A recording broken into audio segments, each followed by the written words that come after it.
What's up, guys? Welcome to episode 16 of the Elephant Wire Podcast, the show where we break down song lyrics and don't play you a damn second of the song because major labels are thieving babies that would sue us up the ass. This week's episode, we're going to be dissecting the song Wave by The Midnight. Let's get some. Welcome to the Elephant Wire Podcast. Music, drugs, laughter, lyrics.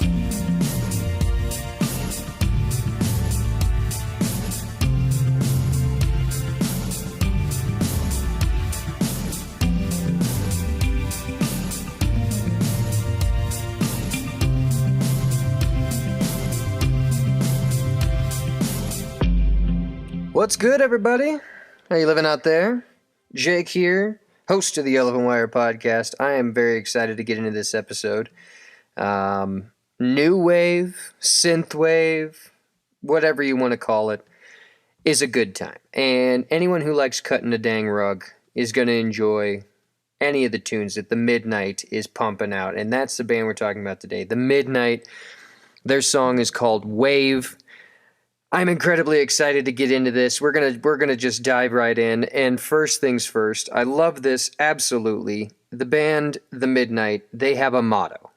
They have a band motto, and it's a Japanese phrase, which translated to English is "Mono no aware," is the blatant translation of the Japanese phrase. However, it loosely translates to a sense of nostalgic wistfulness and the awareness that nothing lasts forever. Now, this is once again one of those beautiful times where we realize that American English is quite possibly one of the dumbest languages you could ever learn, because it takes us sentence upon sentence upon sentence that still doesn't make any sense in the end to say something the Japanese said in probably 2 words.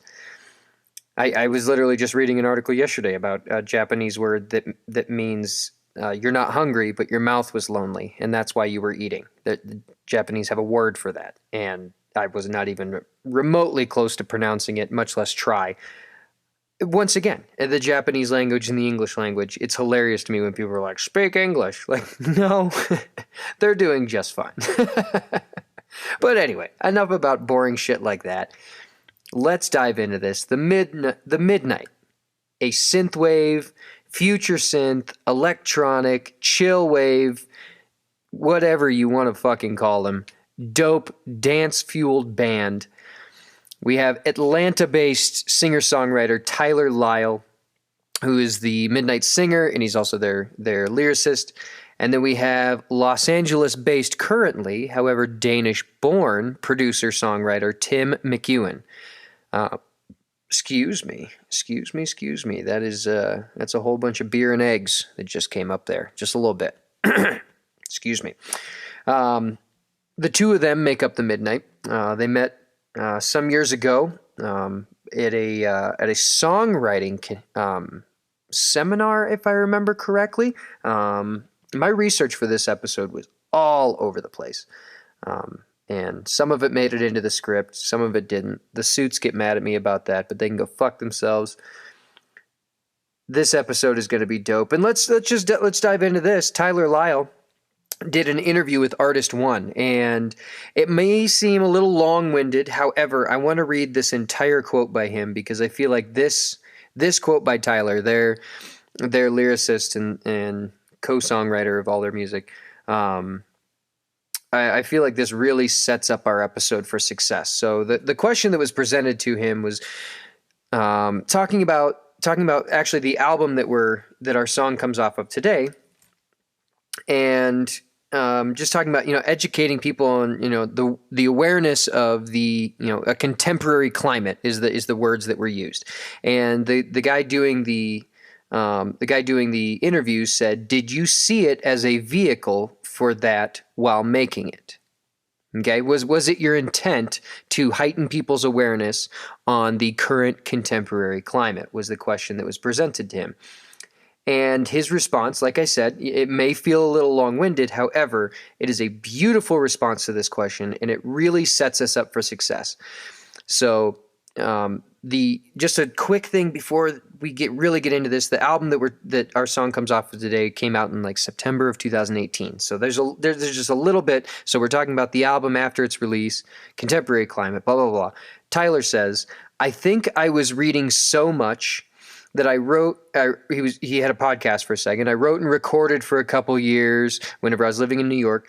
I was consuming all of these books, trying to really figure out why Trump won the presidency.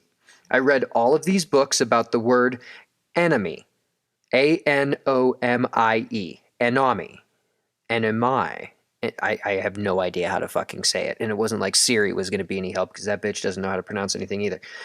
The word means lack of unusual social or ethical standards in an individual or group. I'll read that one more time because he's referencing the fact that how the fuck did Trump win the presidency? The word means a lack of the usual social or ethical standards in an individual or group. Yeah, I'm just going to let everyone just let that one saturate and sink in. That's exactly what the fuck happened. And he goes into something here, the theory that high-rise architecture leads to this in its residents, a lack in social structure and ethical standards and things. So he continues on in saying, that was the key to understanding that we're losing something that was core to what we thought being human was in the previous generation, going back a long way. And asking, how do I keep myself anchored into the ground? Is it through a spiritual community, a group of friends? How do I stay connected to other people and the physicality of other people? Real groups and real people. I mean, he's reinforcing this exact thing. How do I stay grounded? How do I keep these ethical social mores? How do I keep from being one of these fucking Trump maggots? How do I keep that from being me? How do I stay grounded? How do I stay, contained within the social structure around me? How do I keep this desire to see the people around me succeed instead of just myself? And he continues on in saying, I didn't mean for the record to seem too much like a warning or preaching at anybody. It's really more of me digesting these questions for myself. I'm researching pretty that's a tough word. Voraciously? I'm researching pretty voraciously because these questions matter to me in a way that they never have before because of my son. And there it is. Now, are we to say that if he had not had his son, and I didn't do a lot of research into, how old is his son, what's his name, where does he go to school? Like, that's fucking creepy. I just took that verbatim. Oh, he has a son. Cool. So now we go from here. If he didn't have a son, would he have done this same research? It's my understanding that, yeah, he probably fucking would have because he's a really intelligent man. He's a really intelligent young man, and nobody just has a random desire to stay grounded and stay in touch with society and stay in touch with being a part of the success of the people around them. Nobody just has that out of nowhere. That's the person that you are. That's the person that you desire to be. Now, people can gain that desire, but it doesn't just happen unless you bring offspring into this world and go, holy fuck, I have to make a better world for them. Now, like I said, is it my thought process that he was not at all like this until his son came along? No. But what probably happened was when his son came along, all of a sudden these things began to feel very real. Instead of, they started to feel very tangible. They started to feel more eminent to him. Instead of something that just like, well, I hope the world's better for the next generation. He was like, holy shit, I have to make a better world for the next generation. And that's honestly, as we start going through this song, that's exactly what we have in our hands. That's the point of this song. Let's get into the album a little bit. It came out in September of 2018. And when it was first released, it had 3 singles. Track 4, which is a song called Lost Boy. Track 7, which is a song called America 2, TWO, and then track 8, which is called Arcade Dreams. Now, there are 9 tracks in total on the album, 5 of which are interludes and preludes. Now, saying interlude, prelude, that does not necessarily mean instrumental. However, for lack of a better term, interludes and preludes, some of them are even named as much. Only 4 tracks on the album.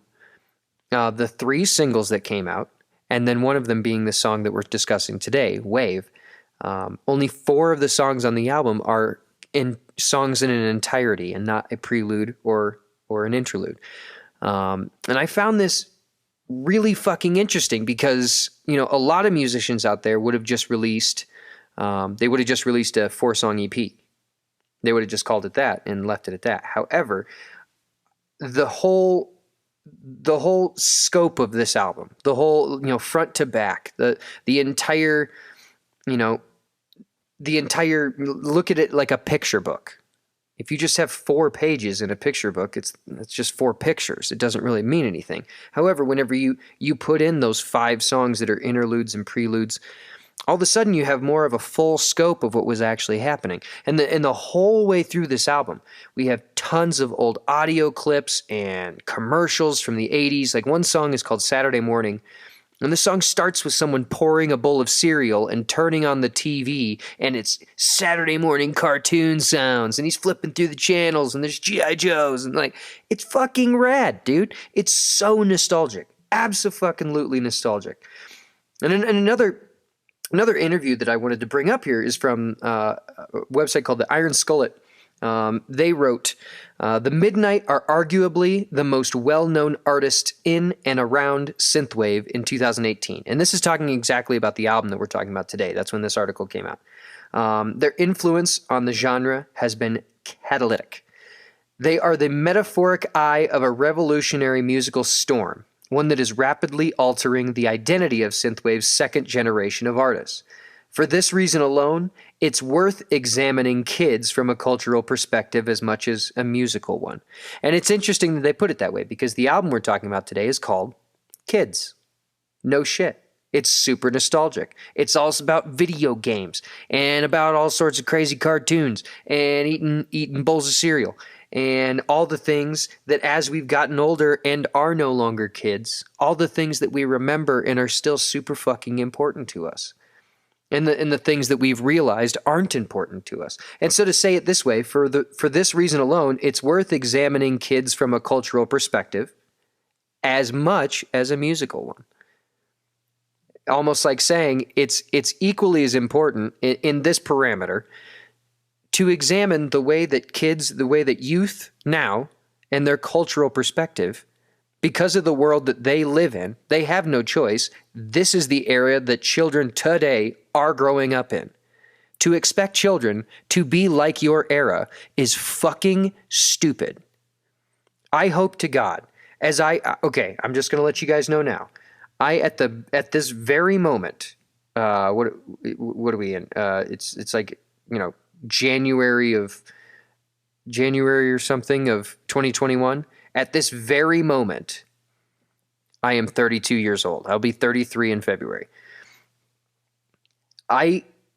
Oh my God. It irks me. It irks me so much to think that there may come a day where I make the statement, kids these days, ...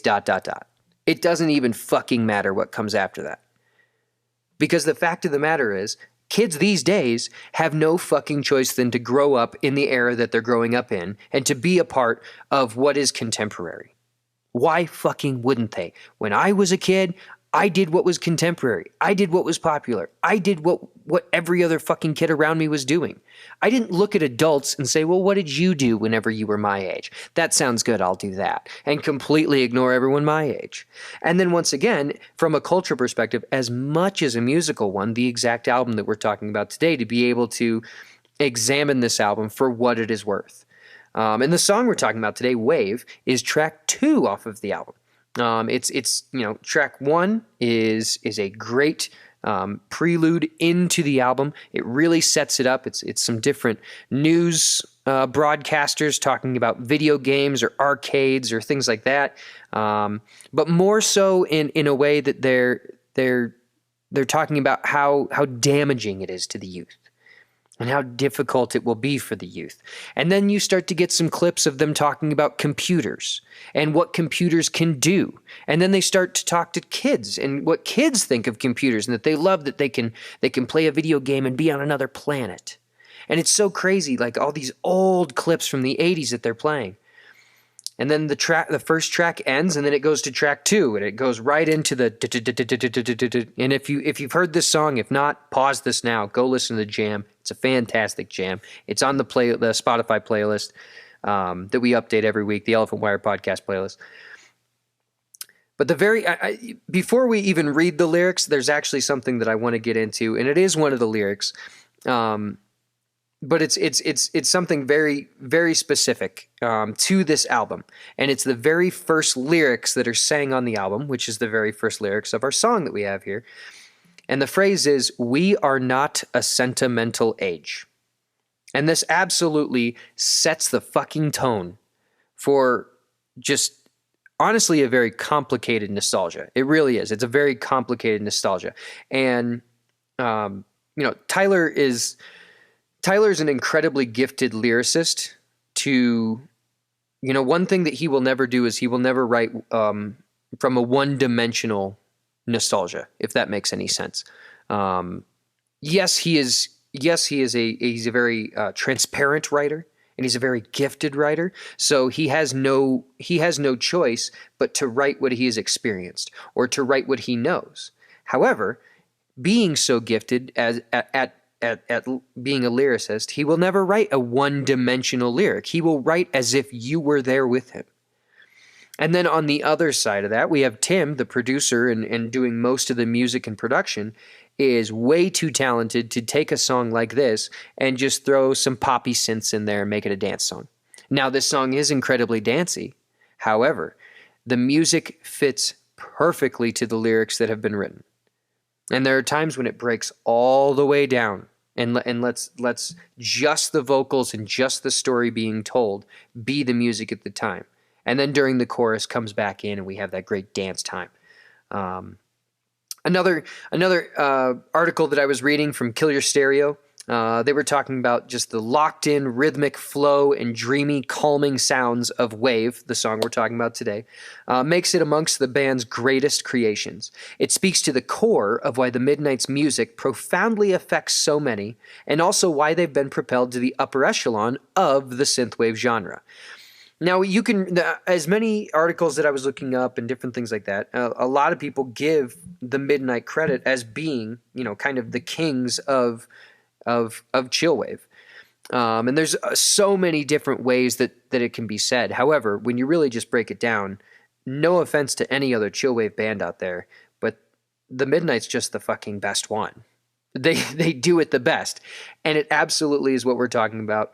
What we were just saying right there is how talented Tyler Lyle is at writing lyrics, and that Tim McEwen is so influential in the way that he is producing the music behind those lyrics, or with those lyrics, or on top of those lyrics, or instead of those lyrics.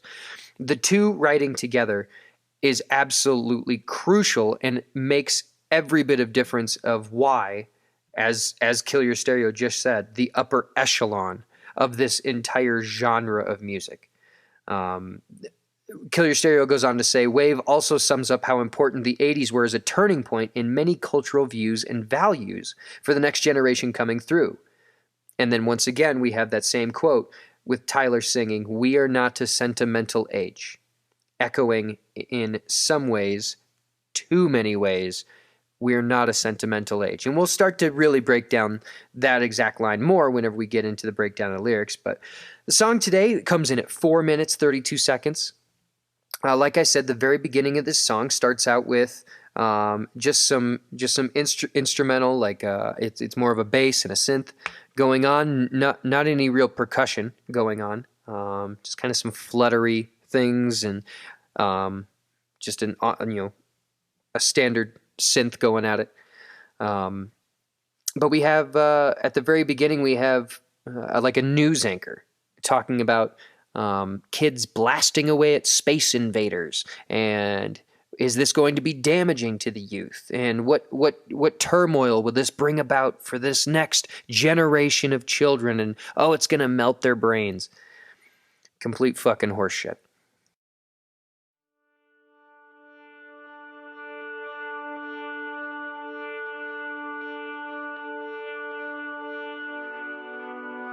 We are not a sentimental age. We don't want our parents' china.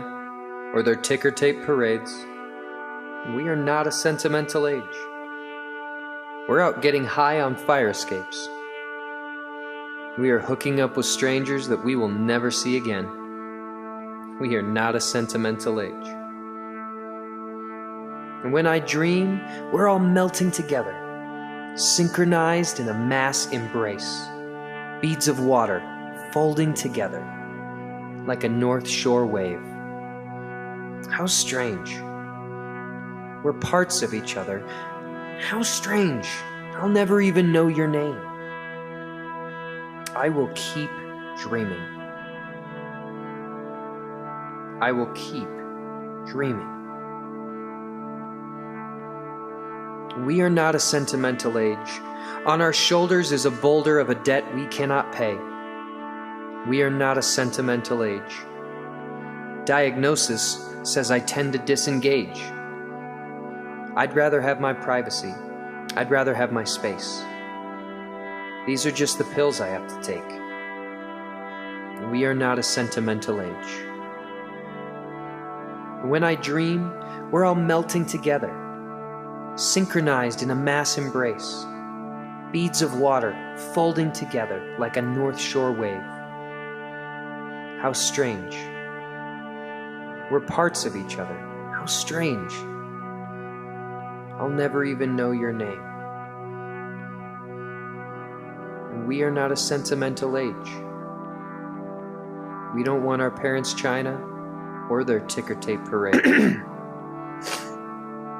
We are not a sentimental age.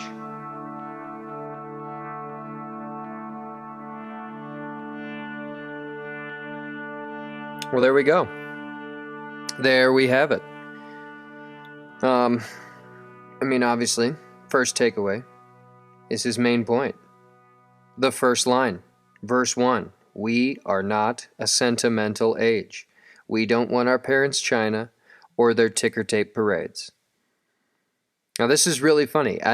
From the very first time I heard this song, I actually thought about this because at one point, my wife and I, very long time ago, when we first moved in together, at one point, my mom tried to give us my, great aunt's plates or something. And that's the thing. It was a very innocent gesture and it was a very, gracious gift. But at the same time, no, I don't want those. I'm going to go get my own plates that, aren't 1,000,000 years old. This is something that literally happened to me. We don't want our parents' china or their ticker tape parades. Now, I've never actually been to a ticker tape parade. I've been to parades, like a Blackhawks parade, or I went to the White Sox parade, growing up in Chicago, but I don't think there was ticker tape. I'm sure there was at some point, but they just make a really big mess, and it's just a waste. Not really our thing. If anyone ever wonders, hey, you want to go to a parade or you want to go to fireworks? Fireworks every fucking time. Duh. Fireworks, you get to just sit there and crush beers while stuff blows up in the sky. Parade, a lot of walking, and you always need to cross the street, and how are you supposed to do that because there's a parade and blah, blah, blah, blah. But anyway, we're not a sentimental age. We don't want our parents' china or ticker tape parades. Tyler sets the tone. He really does. Like we were speaking earlier on the subject matter at hand, or more so to, the song is directed towards. And honestly, if we're making a guesstimation off of, the song that, the lyrics that we just went over, I'm going to guess that they were born in the 80s. late 70s, just barely. But I'm going to go out on a limb and guess that Tyler and Tim are probably between 1980 and 1985. That's just my guesstimate. Once again, didn't look it up because it doesn't really fucking matter. It's kind of creepy to look up to see when someone's birthday is. I've never met these people. But they continue on. We are not a sentimental age. We're out getting high on fire escapes. And I appreciate this reference greatly because, even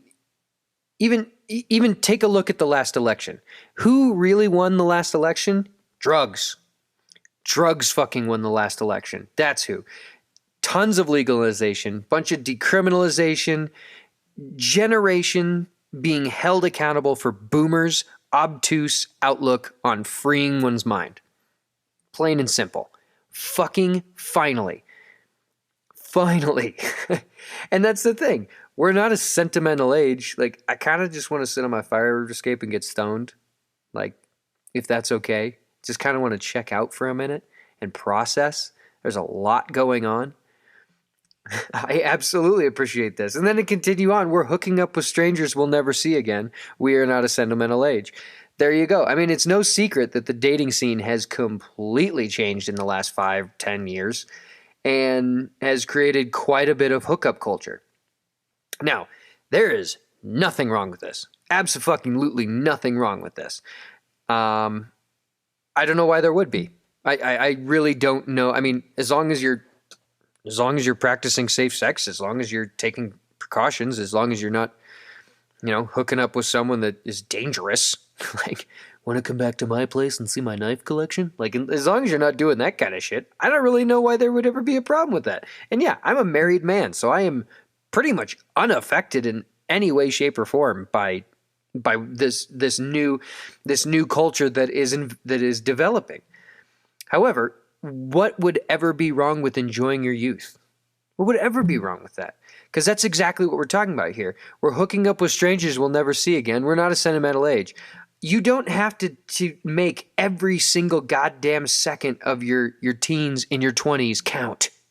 You don't. You fucking don't. That's ridiculous. We talked about last episode when we talked about Go to the Friend, how so many times we get locked in this like Gary V mindset of like every single minute of our lives has to be progress. So we have to be pushing. Like, no, we don't.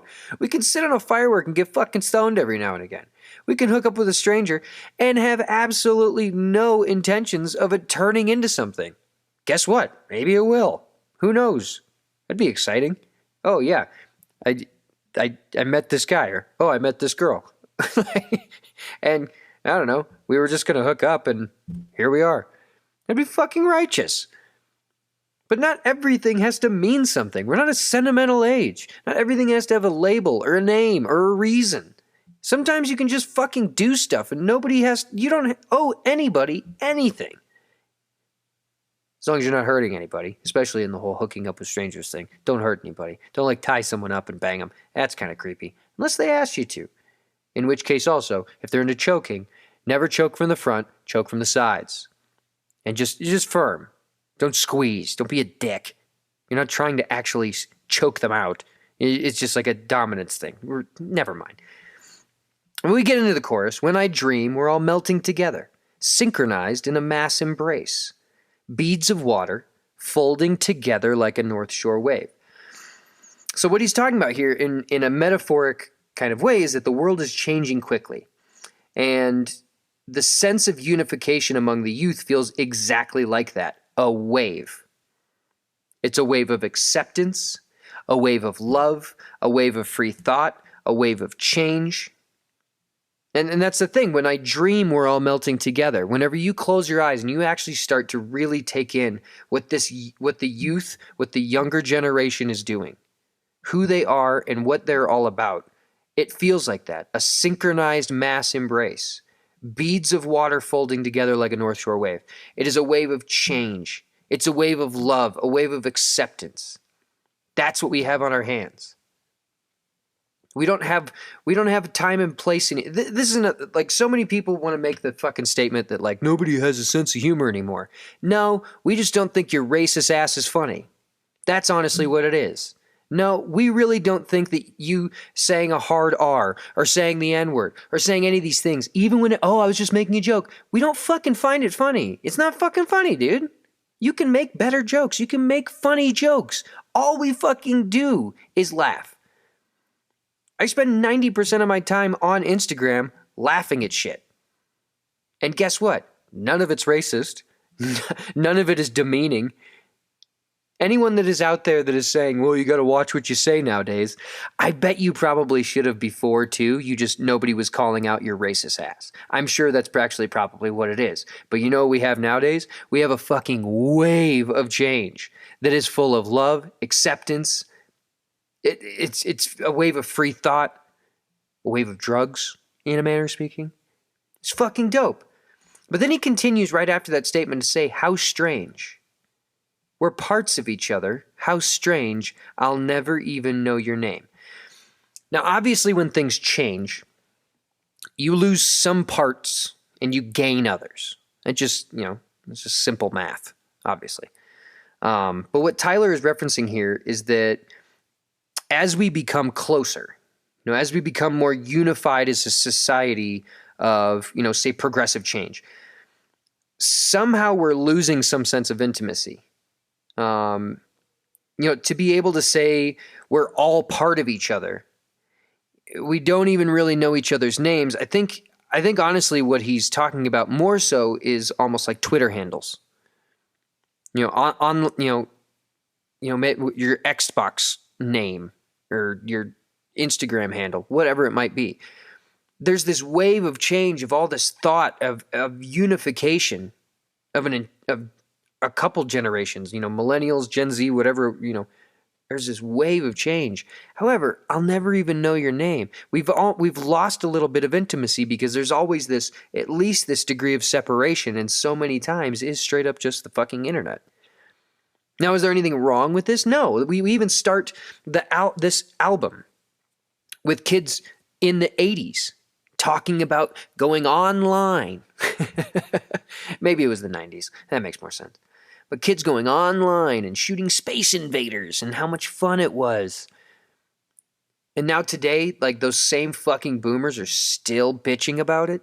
Like, at some point, you're going to need to shut the hell up, get out of the way, because we're obviously onto something. And obviously the world's changed. So you either get with the times or get out of the way. That's the end of it.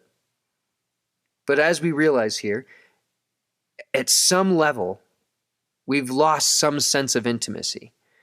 Now, whether is it for the bad, is it for the good? It's tough to say because we're just started. We're just really getting into it. And he ends the chorus by saying, I will keep dreaming. And what do we dream of? Whatever. I'll keep dreaming. There's nothing wrong with dreaming. There's nothing wrong with daydreaming. There's nothing wrong with sitting around and just letting your brain just kind of melt for a minute. Usually whenever you're sitting on a fire escape getting high. But, there's nothing wrong with that.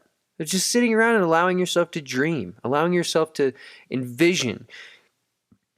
Oh, man, these burps are fucking killing me. All right, verse 2, let's get into it. We are not a sentimental age. On our shoulders is a boulder of a debt we cannot pay. Now, this might be the number one reason we desire so much immediate change, because for too long there has been this asinine belief by generation after generation that the next group will figure it out. Now look at us. Climate change is out of control. Government's gone to shit. The global economy is a joke. Like, literally, kids coming out of college just hope and pray that they'll be able to make a car payment and possibly have an apartment, hopefully, with only 2 roommates. You fucking kidding me? And then boomers have the fucking stones, and generations like that have the stones to say, like, well, when I was 18, I bought my house cash. Yeah, and you probably worked part-time. That's because your generation and the generation before that and everything in between, you all went, oh, the next people will figure it out. Yeah, they'll figure it out. They'll figure it out. They'll figure it out. Right now, I want mine. Well, guess what? Nobody can have anything anymore. Nobody can get theirs. We can't even have hobbies anymore. Everything has to be a side hustle because we have no choice but to bring in money to pay for fucking food. My wife and I both have really good jobs. In some months, it's kind of tough. There's no reason in hell that it should ever be that way. But guess what? On our shoulders is a boulder of a debt we can't pay. It's ridiculous. I remember when I was a child, I was watching the news one time with my grandpa, and they were talking about the national debt.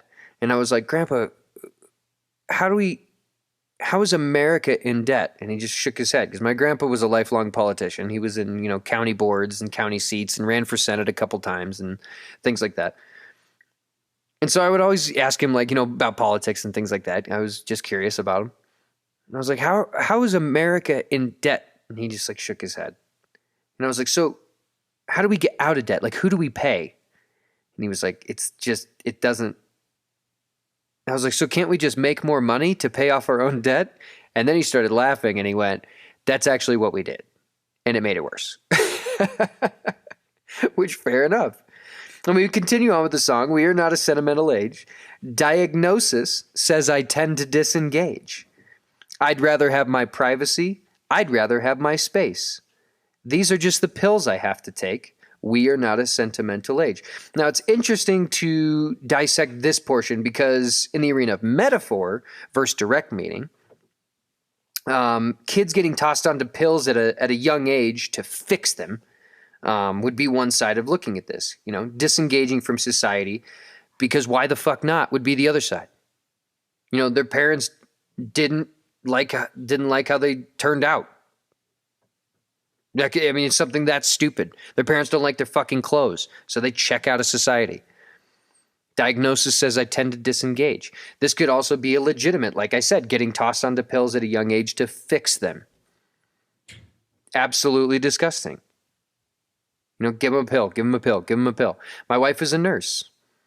She is in school right now as well because she wants to go the avenue of holistic medicine because her entire nursing career, all she's done is been told to push pills into people. She's like, yeah, you don't have to do that. You realize you can just change your diet a little bit. You can maybe exercise a little bit instead of being on 47 medications to regulate all those things, which just turns you into a zombie. I'd rather have my privacy. I'd rather have my space. Everyone wants to diagnose me. Everyone wants to tell me what I have. Everyone's telling me who I am. I'd just rather have my privacy and my space. And this is another one here where metaphor versus direct meaning. These are just the pills I have to take. Could be two things. Because I want my privacy, because I want to disengage from society, well, I might have a little bit of a loneliness. You know, there might be some times where I don't feel that I have a lot of people because I push them all away. Because I don't trust them. On the other side of that, these are just the pills I have to take. Could literally be prescribed medication to make you engage in society, to make you more sociable. But at the same time, the statement that we've read over and over and over throughout this song, we are not a sentimental age. And a lot of times, what we have is generations of old, or older generations, expecting this younger generation to be as engaged within society as they were. You know, I remember being a kid and going to the mall on Friday, Saturday, and it was popping. You know, it was going on. But it was nothing like going to the mall in the 80s. Anybody watch Stranger Things? That shit was going off, bruh. That shit was going down. I mean, society was happening in the streets. Now, it does feel weird in this COVID era because it's coming up on a year since we were all able to do that. You know, a year ago this time, we weren't wearing masks. COVID was still just a meme. It was still just a joke. People were posting memes with limes of how to get ready for coronavirus. And it's funny to think, you know, a year has gone by and how much has changed and how quickly and how differently we think now. But at the same time, even in our lifetimes, how much different the social structure has changed. And like we were saying earlier, is it for the better? Is it for the worse? It's tough to say because so many other things have been for the better. That if honestly what we're losing is everyone hanging out at the mall, I don't know. Is that really fucking such a terrible time? I mean, I'm sure some Yankee candles will go out of business, but okay. My neighbor makes candles. I'm just going to buy some from her. And I know like 27 other people that make candles because anyone can open an Etsy account. It's not that big of a fucking deal. It really isn't. But at the same time, is it for the better? Is it for the worse? Who knows?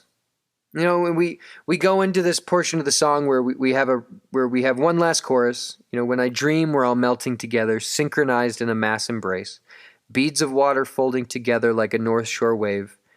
How strange. We're parts of each other. How strange, I'll never even know your name. And once again, we can look at this in two separate ways. We can look at this from a negative outlook as saying, I'll never even know your name, that being how strange. Not even knowing someone's name could be, like I said, on the negative side of losing that intimacy. However, there's something almost, you know, ironically beautiful about it in the sense that I'll never even know your name. However, like a wave, we're all melting together, synchronized in mass embrace. There's something very beautiful about that. And I don't think there's anything light to be taken of that. I think that's something that we should really take as something that as these years have gone on in these younger generations. I think this is something that we've created and that we've demanded. And as older generations have acted like, yeah, that's not how you do it. Well, maybe that wasn't how you fucking did it, but look what you did. And look what we're going to do. Look at where we are and look at where we need to be. That says all that needs to be said. And this is I really hope I've made my case of why I chose this song to be one of the songs that we did on this podcast. Because I think there's a really, really blatant lesson to be learned here. And it's that line that was repeated and repeated and repeated. We are not a sentimental age. And then just all the different reasons why. Of why we're not a sentimental age. We don't hold on to the house that we grew up in. It doesn't really fucking matter. You know, the car that we've owned since, the car we got at 16 and now we're 65 years old and we still don't. That's not really our thing. It's not really our thing. You know what is our thing? Being a part of something bigger than ourselves. And being a part of something where a wave of change, a wave of love, a wave of acceptance, a wave of hope. And honestly, getting some fucking climate change in order, goddamn boomers, sons of bitches. We got to get this figured out. But anyway, before I go on another tangent, I think that it is high time to do another local band spotlight. What is up? Deep Waters from Los Angeles, California. We got Aaron on vocals and guitar. We got Mike on bass, Josh on lead guitar, and David on drums. Deep Waters, whenever I got in touch with them and said, what are you guys all about? What's up? What's the deal? What do you got going on? Deep Waters hit me up and said they were formed in the spring of 2018. Now that's interesting because it's right around the time that this album came out. False. It was like 6 months later. The same year. Who gives a shit?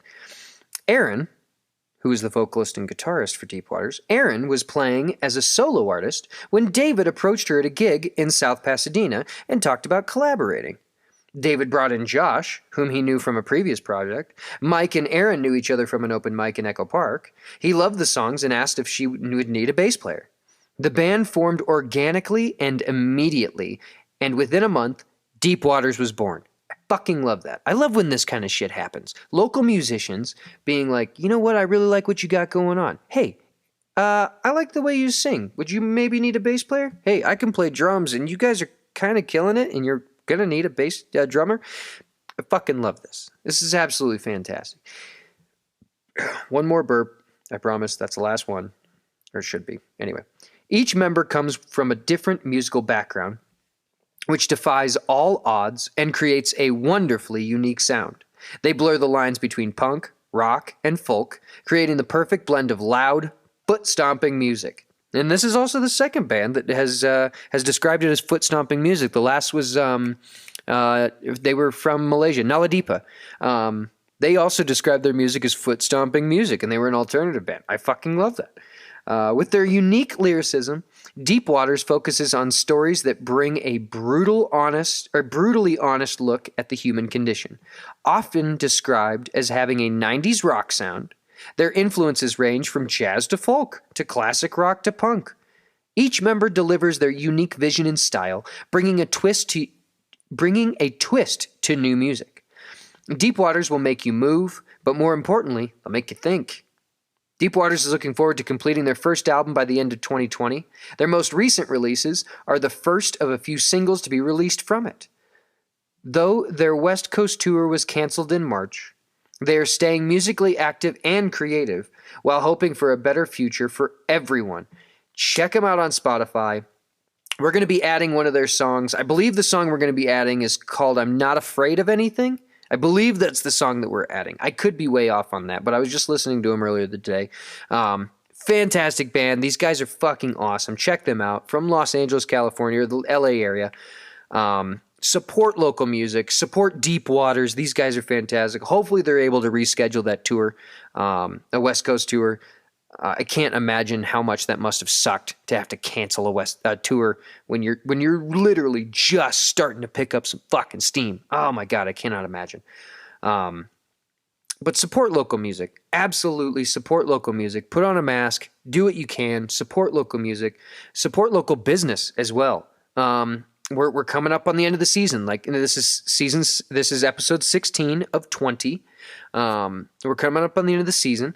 In between season 1 and season 2, we're going to do some mini-sodes of some kind, but they're all going to be interviews.